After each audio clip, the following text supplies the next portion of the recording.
14 जनवरी की एक सूचना हम कर दें।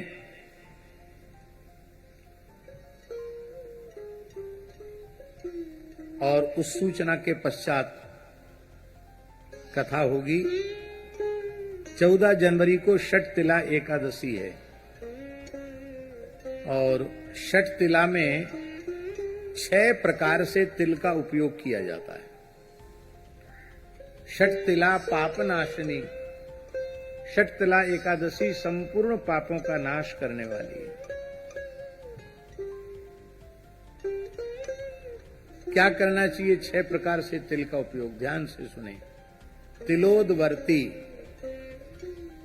तिल को भिजा दो और उसको फिर सिल्लोढ़ी पर पीस कर, आजकल सिल्लोढ़ी तो घर पे है नहीं, मिक्सी है, उसमें बढ़िया पीसता नहीं, लेकिन फिर भी पीस लो, जो उपलब्ध है साधन उसी से पीस करके स्नान करके पवित्र हो करके फिर उसी तिल का उबटन अपने सारे शरीर में लगाना।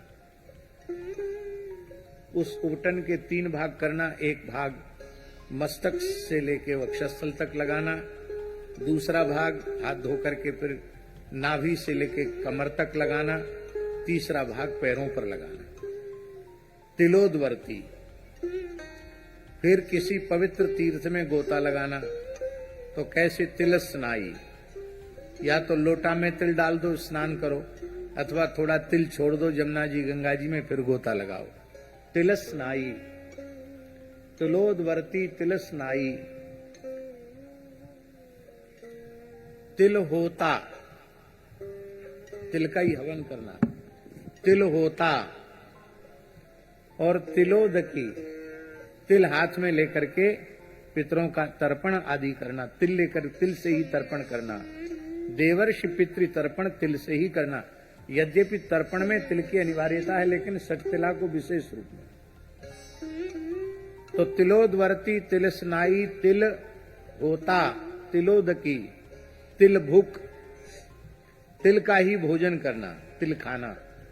यद्यपि तिल सप्त धान्य में आते हैं, लेकिन चूंकि एकादशी का नाम ही षठ तिला है, इसलिए उस दिन व्रत में तिल ग्राह्य है। अन्य एकादशियों पर तिल ग्राह्य नहीं है व्रत में, किंतु केवल षठ तिला एकादशी पर तिल खाया जाना चाहिए। तिल भुक, तिल भोजन करना। और तिल दाता च, कम से कम 1 सवा सेर तिल, और उसको दक्षिणा सहित सामर्थ्य हो तो उसमें स्वर्ण रख करके तब किसी पवित्र ब्राह्मण को दान करना। इस प्रकार से तिल दाता और तिल भुक, तिल दाता च, षठ तिला पापनाशनी। ये 6 प्रकार से तिल का उपयोग करने से संपूर्ण जीवन के पाप नष्ट हो जाते हैं। भगवान यज्ञवाराह के पसीने से तिल की उत्पत्ति हुई है, इसलिए तिल को बहुत पवित्र माना गया है। जब सूर्य मकर राशि में प्रवेश करते हैं और 1 मास तक मकर राशि में रहते हैं, प्रतिदिन तिल का उबटन लगाकर स्नान करना चाहिए। इतने से ही वह वैकुंठ का अधिकारी हो जाता है, इतना पवित्र होता है तिल। ऐसा भी पुराणों में लिखा है, कोई अत्यंत निर्धन व्यक्ति वो तिल भी न जुटा सकता हो तो क्या करे? बोले जब तक सूर्य मकर राशि में है, तिल तिल कहकर स्नान कर ले तो भी वो मुक्त हो जाएगा। इतना तिल का महात्म्य है। तिल का दान महादान कहा जाता है।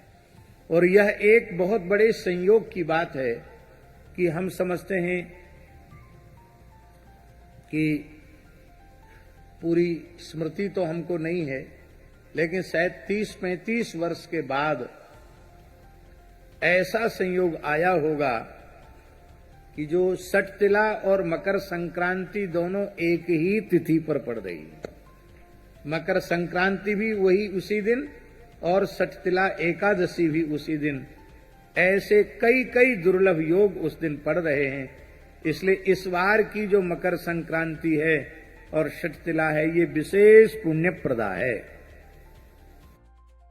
से लोगों का प्रश्न है कि महाराज संक्रांति को हम लोग अन्नदान करते हैं, अब क्या करेंगे, अन्नदान कैसे करेंगे?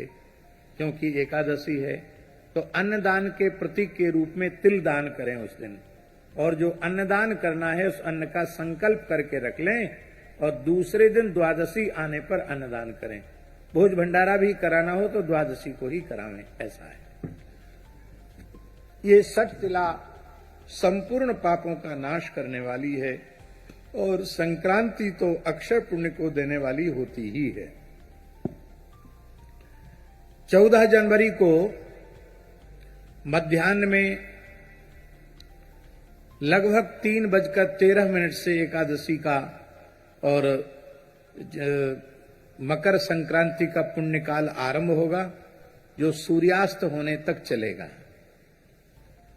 तो वैसे संक्रांति में भी विशेष रूप में मकर संक्रांति के अवसर पर समुद्र स्नान की बड़ी महिमा है। संभव हो तो तापी सिंधु संगम में, और उतना संभव न हो तो केवल समुद्र स्नान करना बहुत ही पुण्यप्रद है, ऐसा समझना चाहिए। बोलो वृंदावन बिहारी लाल की जय। जय जय श्री राधे।